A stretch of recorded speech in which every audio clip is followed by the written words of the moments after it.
Bienvenidos a una nueva transmisión. Somos Iglesia Bíblica Manantial de Fe y su ministerio CVE, Camino, Vida y Esperanza.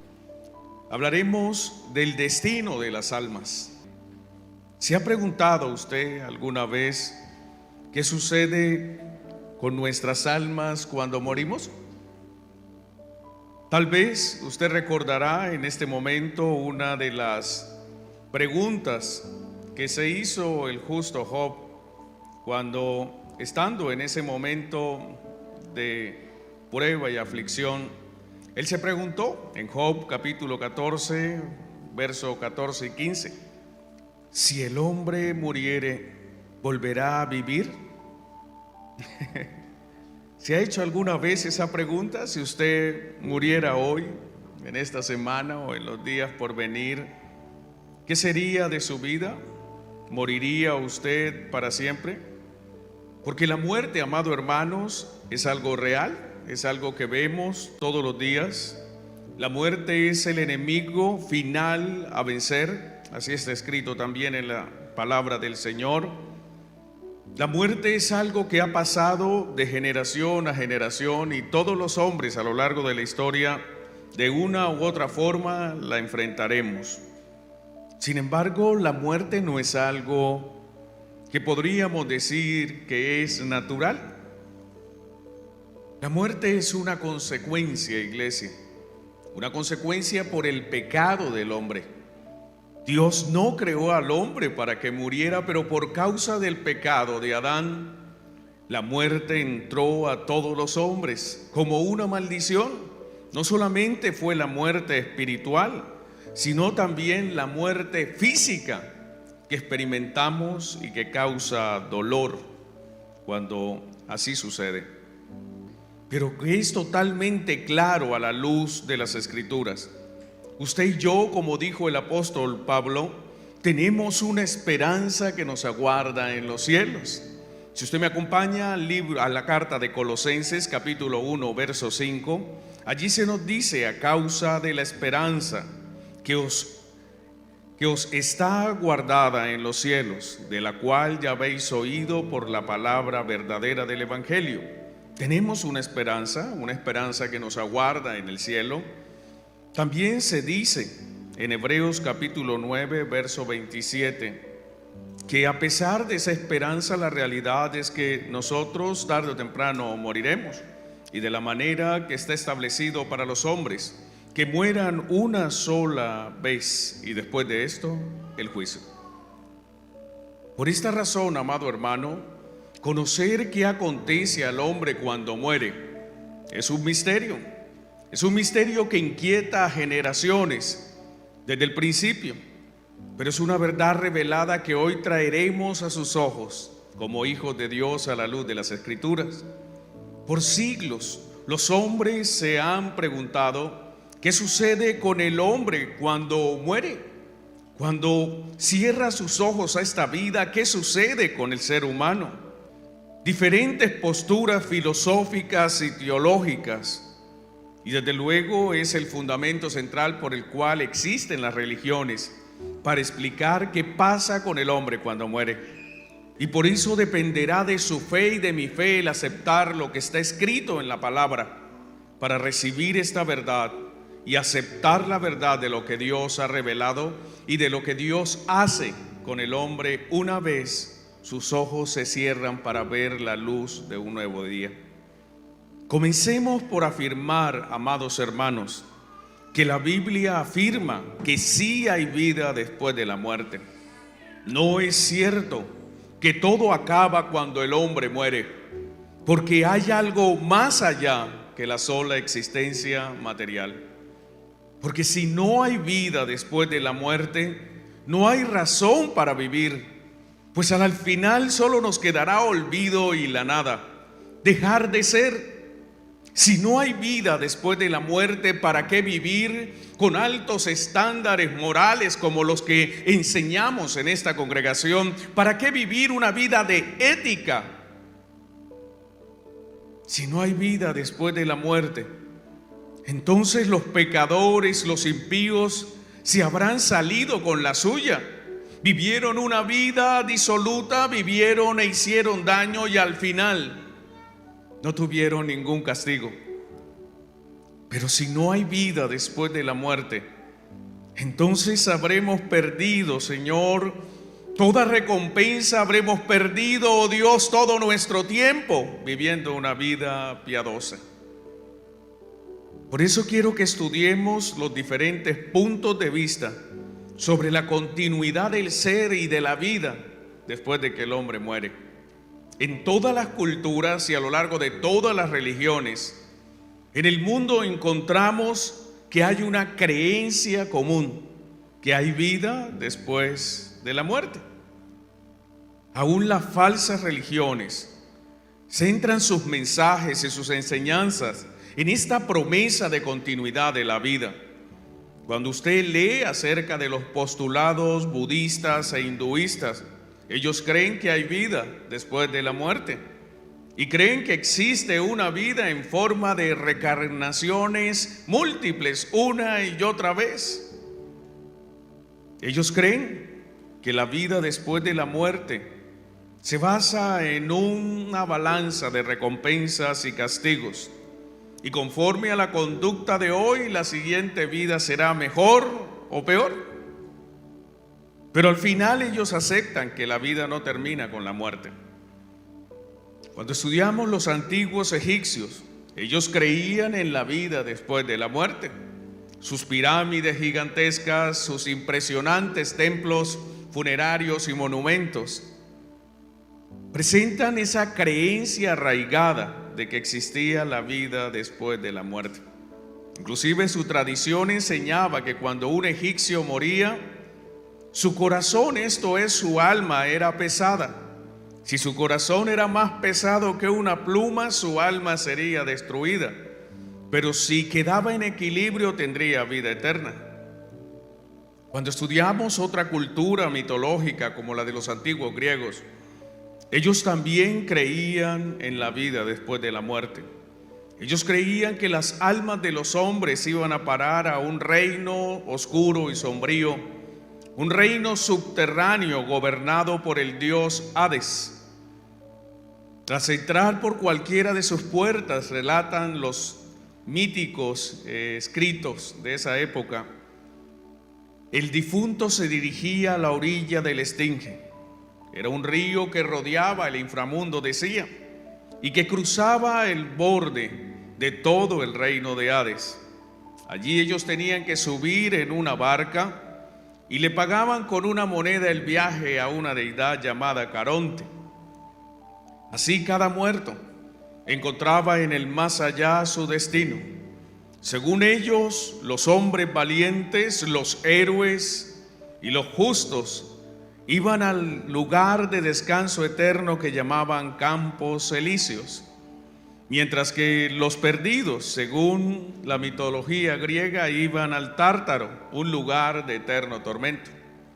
En el judaísmo, una de las religiones más antiguas de la cual se tiene memoria, la creencia de la vida después de la muerte también estaba muy arraigada, a tal punto que el judío entendía que existía en el hombre un ser material o físico y un ser espiritual, y que la muerte era simplemente la separación del ser espiritual del ser físico. Por eso en el antiguo pacto encontramos reiteradas anotaciones al respecto. En Salmos capítulo 104, verso 29, se nos enseña: escondes tu rostro, se turban, les quitas el hálito, esto es el aliento, dejan de ser y vuelven al polvo. Dos partes que se separaban. Eclesiastés capítulo 12, verso 7. Y el polvo vuelve a la tierra, como era, esto es hablando del cuerpo, y el espíritu vuelve a Dios que lo dio. En tiempos más modernos, tal vez al cabo de los últimos 200 años, las sectas pseudocristianas como los adventistas también enseñan que hay vida después de la muerte. Desde luego con el error de la falsa doctrina del sueño del alma. Ellos afirman que una vez la persona muere, su cuerpo se corrompe, algo que compartimos también. Sin embargo, ellos afirman que después de morir, el alma entra en una especie de animación suspendida. El alma se queda dormida hasta el día final de la resurrección, donde serán despertadas las almas para recibir vida eterna. Algo muy diferente a lo que enseña la Escritura. La secta de los testigos de Jehová, por su parte, también cree en la vida después de la muerte. Ellos enseñan acerca de que el alma del pecador tan pronto muere es aniquilada sin juicio y sin consecuencias. ¿Qué tal? Los mormones enseñan que cuando muere uno de sus justos, su alma luego resucitará y Dios le dará un planeta para que allí procreen hijos y llenen ese planeta. Sin embargo, también creen que hay vida después de la muerte. Pero a diferencia de todas estas sectas y falsas religiones, solo el cristianismo histórico, solo el cristianismo ortodoxo y bíblico tiene la verdad sobre lo que acontece al alma una vez el hombre muere. Y a esta condición se le conoce como la doctrina del estado intermedio. El estado intermedio. Y después, cuando llegue el día de nuestro Señor, esa alma que se encuentra en un estado intermedio vendrá del lugar donde se encuentra para unirse a su cuerpo glorificado. Y cuando se unan, volverá el ser humano a ser un solo ser, con cuerpo y ser espiritual. Esa es la doctrina que creemos, es la doctrina más aceptada por los grandes teólogos, por los grandes reformadores de la historia. Y lo enseñan porque Jesús enseñó que la muerte es algo que no termina con el ser, sino que cuando el hombre muere, el alma humana continúa viviendo, pero en un estado intermedio, esto es, sin cuerpo. ¿No es cierto que cuando sale el alma del cuerpo, el almita se va a dormir por allá en una cama? Tampoco es cierto que es aniquilada. No es cierto. Hay un estado intermedio, un estado en el cual el alma sale del cuerpo y va a algún lugar. Y ese lugar ha sido establecido por Dios. Estas palabras del Señor hablan de un hecho real, de algo que ocurrió. En Lucas capítulo 16, versos 19 en adelante se nos enseña. Había un hombre rico, existió, es real. Había un hombre rico que se vestía de púrpura y de lino fino y hacía cada día un banquete con esplendidez. ¿Sabe? A lo sumo uno hace un banquete una vez al año. Pero este hombre tenía tantos recursos económicos que cada día hacía un banquete y era espléndido.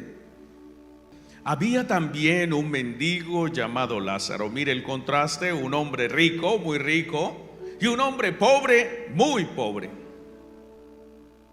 que estaba echado a la puerta de aquel lleno de llagas. Entonces imagínese ese hombre pobre, enfermo, a la puerta del hombre rico que hacía banquete todos los días. Y había un deseo de este hombre pobre. Acompáñeme al verso 21 de Lucas 16. Y ansiaba saciarse de las migajas que caían de la mesa del rico, y aún los perros venían y le lamían las llagas. Vemos a un hombre rico que no por ser rico, sino porque sencillamente tenía un duro corazón. A pesar de tener tanta riqueza, veía a una persona muy pobre y enferma y no le socorría. Pero como hemos hablado, la muerte toca al rico y toca al pobre. El verso 22 afirma el Señor narrando esa historia: aconteció, y esto es lo que confirma que es una historia real, no es una invención. Aconteció, fue real. Aconteció que murió el mendigo y fue llevado por los ángeles al seno de Abraham. Una pregunta: él muere y es llevado, ¿pero qué es llevado? ¿Su cuerpo? No, su cuerpo queda ahí. Su alma, su ser espiritual, a la hora, en el momento, hermano y hermana, ese momento preciso en que usted cierre los ojos a esta tierra, se abren sus ojos espirituales y usted no se encontrará solo. Es allí donde el Señor envía sus espíritus ministradores, como dice el escritor de Hebreo, al servicio de aquellos de nosotros que hemos heredado la salvación. Y fue llevado por los ángeles al seno de Abraham. El seno de Abraham es una forma en la cual los judíos evocaban un lugar de reposo y descanso. Ellos creían que como Abraham había sido amigo de Dios, entonces él estaba en un lugar de descanso y de reposo. Entonces llegar donde estaba el alma, esto es de Abraham, el amigo de Dios, pues era ir al mejor lugar del cual se tenía conciencia que existía. Por eso el Señor continúa diciendo que los ángeles llevaron al alma de Lázaro al seno de Abraham. Pero pasó también algo ese mismo día. Y murió también el rico y fue sepultado. Mire que lo primero en lo cual se ocupa la Escritura, cuando se trata de alguien que muere sin Cristo, es de la corrupción de su cuerpo. Su cuerpo fue sepultado. Pero aquí viene algo en el verso 23. Su cuerpo ya estaba sepultado, pero él seguía vivo. Dice: y en el Hades alzó sus ojos, estando en tormentos. Inmediatamente falleció el pecador, el no arrepentido. Abrió sus ojos, fue consciente y ya se hallaba en tormentos. ¿Esto significa que estos son los dos lugares eternos? No, por eso se llama un estado intermedio. Las almas van a un lugar y allí están conscientes de que existen, conscientes del lugar donde están. Este hombre rico tan pronto murió, su cuerpo fue sepultado, pero él abrió los ojos y ya estaba en tormentos. Sabemos que este hombre era consciente, y lo sabemos porque él vio de lejos a Abraham y a Lázaro. O sea, él pudo ver que ellos estaban en un lugar de descanso. Entonces él, verso 24, dando voces. Sí, el alma también puede hablar, no sé de qué forma, pero lo hace. Dando voces dijo: Padre Abraham, ten misericordia de mí, envía a Lázaro para que moje la punta de su dedo en agua y refresque mi lengua, porque estoy en tormento en esta llama. El alma del pecador, el alma del perdido, una vez muere, inmediatamente va al tormento. Y este hombre deseaba solo una gota de agua porque estaba en tormento, con una mala noticia: esa alma estará allí y saldrá de allí para ir a un lugar peor, como lo veremos más adelante. El creyente, amado hermano y hermana, y esa es la buena noticia, tiene asegurada su estancia en un lugar temporal, por cierto, pero hermoso, llamado el paraíso. Paraíso significa los jardines. Al morir, amado hermano, el día que usted fallezca, su alma saldrá de su cuerpo, pero no para ser condenado, sino para gozar de existencia personal, de plena conciencia, en forma inmaterial pero continua, en la presencia del Señor Jesucristo, mientras aguarda el tiempo para su resurrección. A la pregunta: ¿dónde se encuentra el alma de todos los santos que han partido de la tierra? Al morir, La respuesta es: están en el paraíso. Allí en el paraíso, el alma del santo goza de la presencia de Cristo. Pero también debo advertir que mientras el alma del salvo está en el paraíso, el alma del pecador cuando muere también sigue viviendo y también experimenta un estado intermedio, pero en un lugar muy diferente, en un lugar de tormento que conocemos como el infierno de fuego. En tiempos del Señor, iglesia, la gran mayoría de judíos creían en vida después de la muerte. Solo existía una facción del judaísmo, que por cierto era muy importante, los saduceos, que no creían en la resurrección ni en la vida después de la muerte. A pesar de que ellos no eran muchos, era una secta muy importante en tiempos del Señor, porque ellos controlaban el Sanedrín, porque los saduceos controlaban el templo, porque los saduceos eran los descendientes, según ellos, de levitas, y de los saduceos se escogía el sumo sacerdote.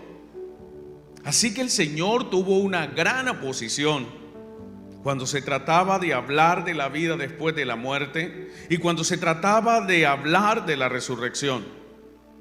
La falsa creencia de los saduceos gozaba de algo de respeto popular, así que en todo momento había una resistencia a la predicación del Señor, porque no creían que cuando el hombre moría iba a un lugar de descanso consciente, un lugar real.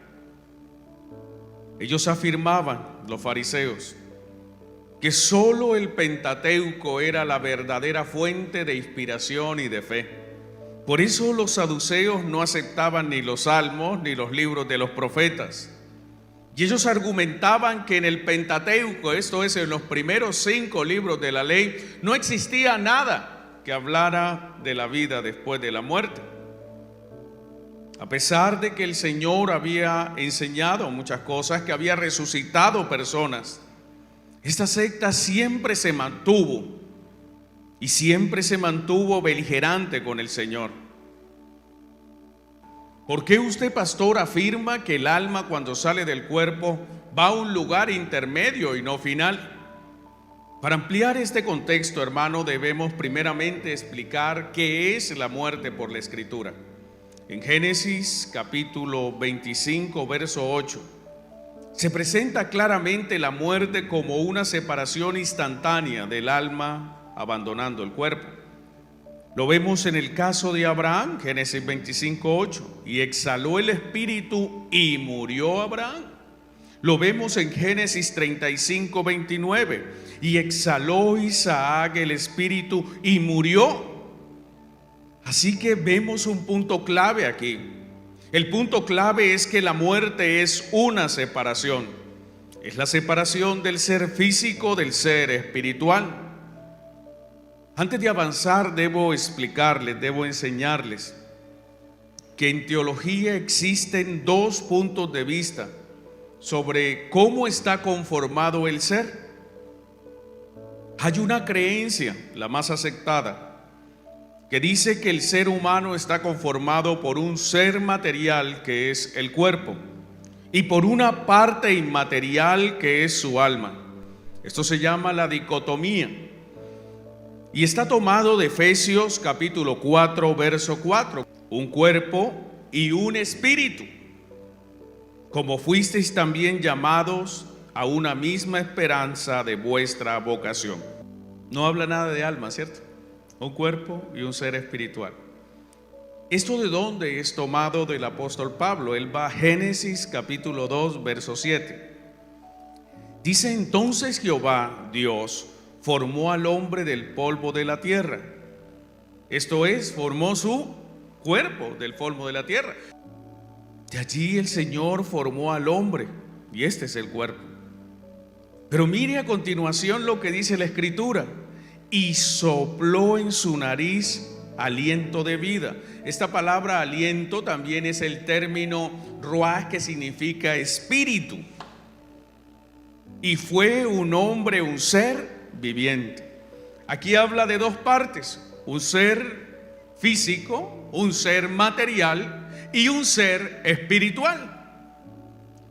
Hay otros estudiosos, y esta es la otra posición, que opinan que el hombre está formado por una tercera parte que recibe el nombre de espíritu. Y son muy pocos los textos que soportan esta posición. Encontramos una en Primera de Tesalonicenses capítulo 5 verso 23 y dice: y el mismo Dios de paz os santifique por completo, y todo vuestro ser, espíritu, alma y cuerpo sea guardado irreprensible para la venida del Señor Jesucristo. ¿Cómo conciliamos Primera de Tesalonicenses 5 23 y Efesios 4 4? Bueno, la palabra sí nos ayuda a conciliar. Y vamos a seguir estudiando en esta parte. A pesar de que este pasaje indica una posible existencia de tres partes conformando el ser humano, la mayoría de los estudiosos a lo largo de toda la historia han rechazado esta posición de tricotomía. No han aceptado las tres partes, ya que en la Escritura no existe una evidencia donde se identifique cada elemento por separado. Por el contrario, la mayoría de versículos se usan, y cuando usted lee, usan de manera intercambiable los términos nefesh en el hebreo, que significa alma, y ruach, que significa espíritu. Entonces, la mayoría de versos, de pasajes bíblicos, intercambian su aliento de vida, su espíritu, su alma, utilizándolo simplemente de manera de intercambio, como si fueran sinónimos. Para no confundirnos mucho, amados hermanos, lo importante es que usted sepa que el ser humano no es solo carne, sino que hay una parte física y una parte espiritual, que están unidas por el poder de Dios cuando da la vida a un ser, y que cuando Dios decide, separa ese ser físico del ser espiritual. El ser físico se queda aquí en la tierra y es sepultado y se corrompe, pero el ser espiritual va donde Dios ha establecido que irá. Si ha sido un creyente, si ha creído en Cristo, va a un lugar donde estará temporalmente, y ese lugar se llama el paraíso. Pero si esa alma ha sido rebelde, no ha creído al Evangelio, ha despreciado el Evangelio de la salvación y a Cristo, esa alma va a un lugar de tormento. Y usted me preguntará: ¿y cuánto dura ese estado intermedio? Hasta que Cristo venga y resucite y glorifique el cuerpo que se enterró, que se sepultó o que se quemó, o el cuerpo que se deshizo, porque hay muchos de los cristianos piadosos que murieron en el Coliseo y fueron devorados, ¿cierto? Otros fueron quemados en la hoguera, y entonces, si no hay un cuerpo sepultado, el cristiano entonces no puede resucitar. No. El apóstol Pablo enseña que se siembra en corrupción, pero él va a salir en una forma diferente, en incorrupción. Es un cuerpo diferente, porque uno es el que se sepulta, que es terrenal, un cuerpo terrenal y animal, dice la Escritura, para ser más exacto. Y otro es el que el Señor va a resucitar, un cuerpo inmortal, imperecedero, eterno, que no se enferma, que no le duele nada, un cuerpo que podrá vivir eternamente y para siempre. Pero eso ocurrirá para el creyente. El apóstol Pablo afirmó que en este estado intermedio el alma disfrutará de cosas que nunca antes ha experimentado. Y es más, dice el apóstol Pablo, que aún estando incompleto, solo el alma, estando en ese lugar hermoso, es muchísimo mejor que estar en el cuerpo hoy día. Acompáñeme a Filipenses capítulo 1, versos 23 al 26. Aquí el apóstol Pablo iba a ser seguramente sacrificado, ya estaba cautivo por los romanos, y él dice: porque de ambas cosas estoy puesto en estrecho. O sea, no sé qué decidir. Cuando usted está puesto en estrecho porque usted no sabe si coger a la derecha o a la izquierda. Él dice: en ambas cosas estoy puesto en estrecho, teniendo deseo de partir, esto es de morir. ¿Pero para qué partir? De partir y estar con Cristo, lo cual es muchísimo mejor. Sí, por eso para el cristiano la muerte no es una pérdida, sino una ganancia. Pero viene la contraparte, algo que lo ponía él a dudar, verso 24. Pero quedar en la carne es más necesario por causa de vosotros. O sea, yo me quiero ya morir e irme a la presencia de Cristo, que es mucho mejor que estar en esta tierra. Pero por causa de mi llamado como apóstol, dice él, mejor es quedarme y seguirles enseñando a ustedes. En cierta ocasión el Señor fue instigado por los fariseos.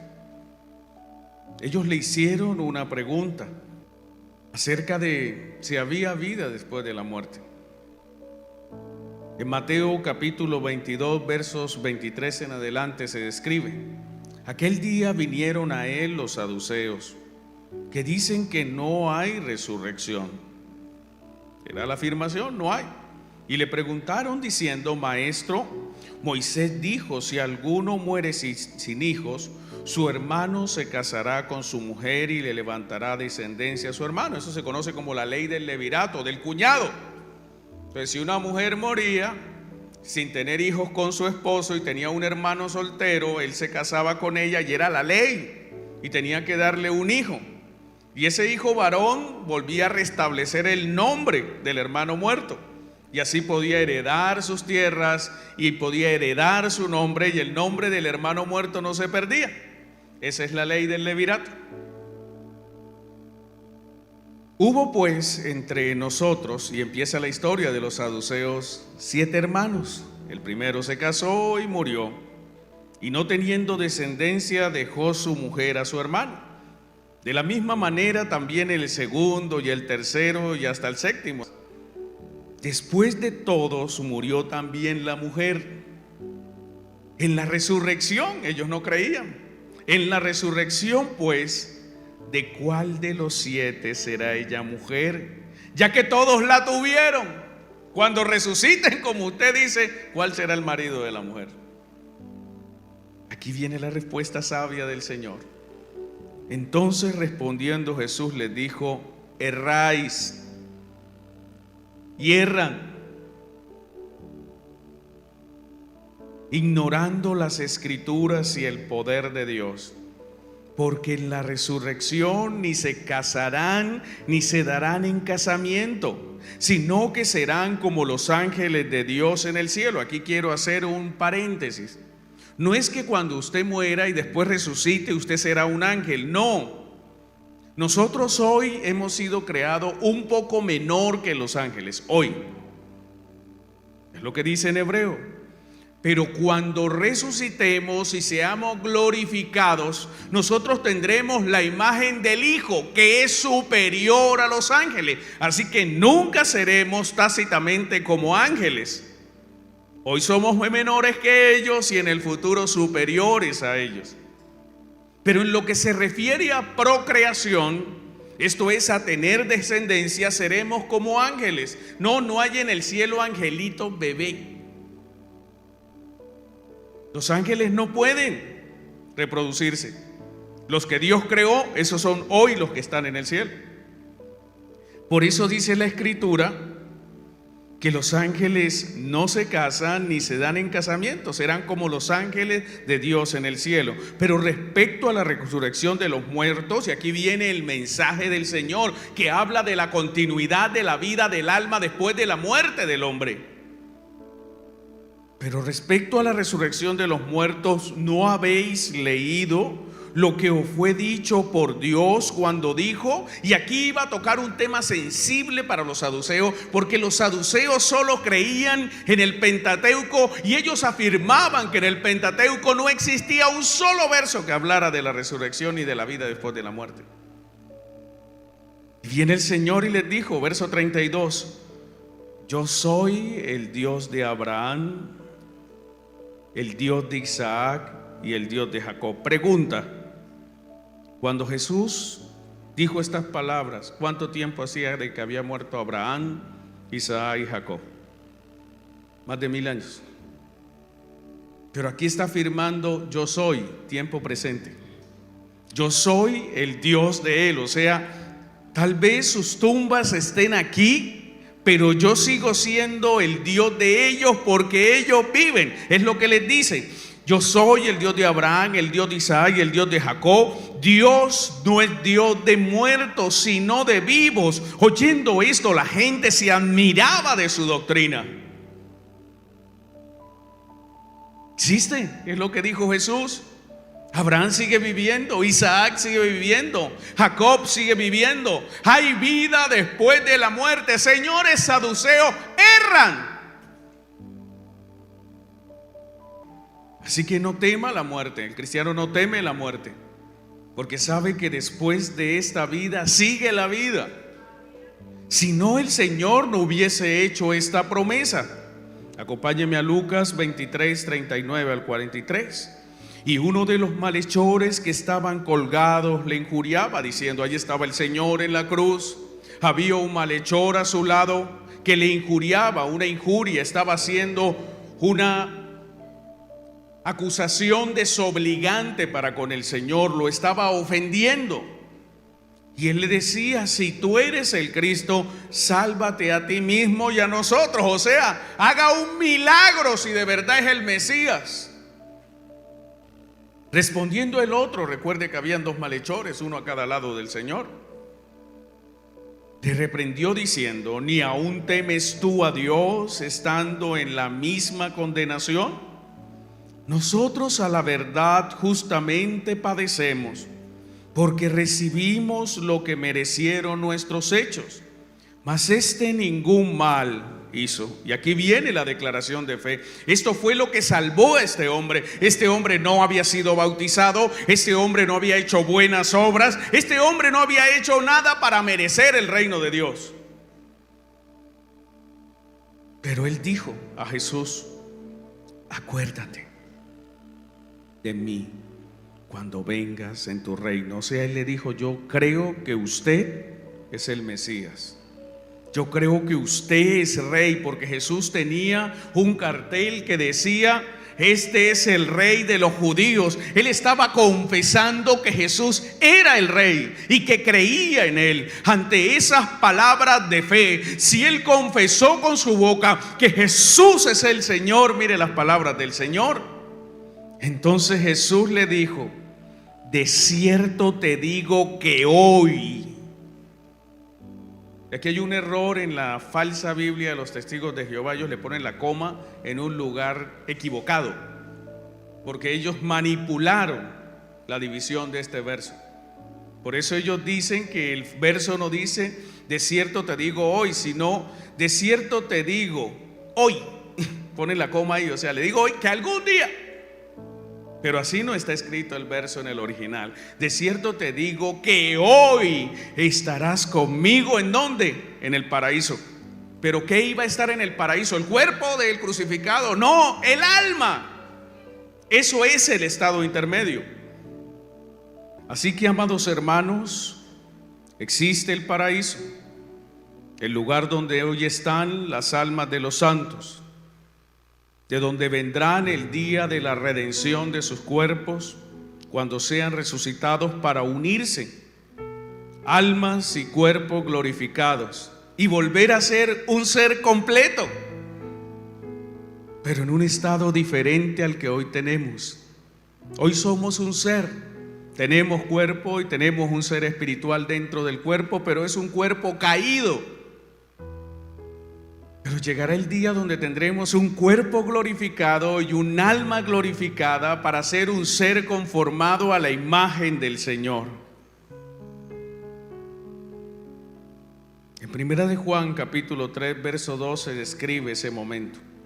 Amados, ahora somos hijos de Dios y aún no se ha manifestado lo que hemos de ser, pero sabemos que cuando Él se manifieste, esto es cuando Cristo vuelva por segunda vez, seremos semejantes a Él porque le veremos tal como Él es. Ese día nuestro cuerpo resucitará y llegará al estado final, ya no habrá estado intermedio. Atrás habrá quedado ese estado intermedio donde cuerpo y alma estuvieron separados.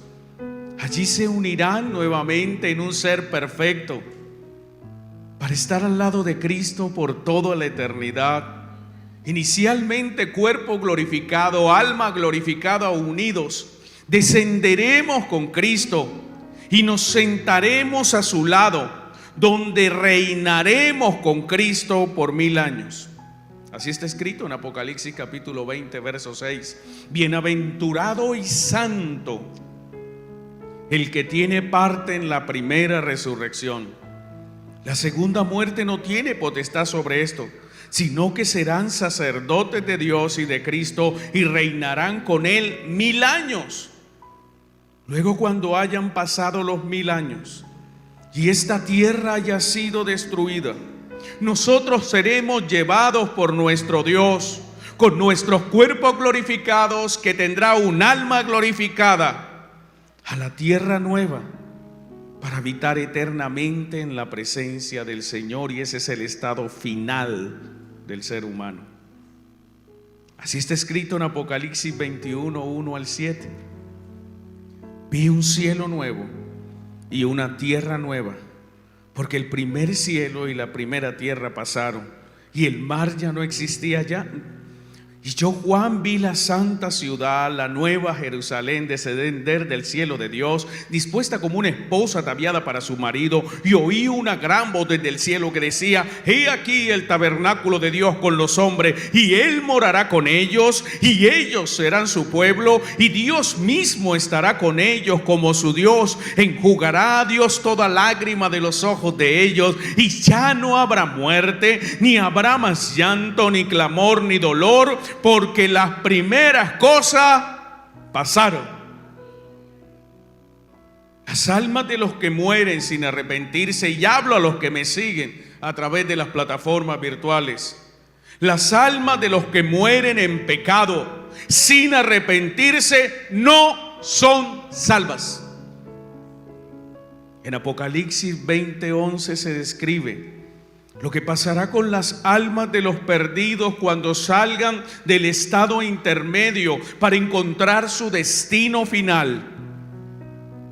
Vi un gran trono blanco y al que estaba sentado en él, delante del cual huyeron la tierra y el cielo, y ningún lugar se encontró para ello. Y vi a los muertos, grandes y pequeños, de pie ante Dios, y los libros fueron abiertos, y otro libro fue abierto, el cual es el libro de la vida, y fueron juzgados los muertos por las cosas que estaban escritas en los libros según sus obras. Y el mar entregó los muertos que había en él, y la muerte y el Hades entregaron los muertos que habían en ellos, y fueron juzgados cada uno según sus obras. Y la muerte y el Hades fueron lanzados al lago de fuego. Esta es la muerte segunda.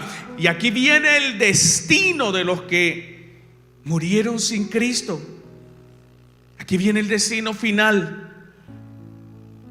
Y el que no se halló inscrito en el libro de la vida fue lanzado al lago de fuego.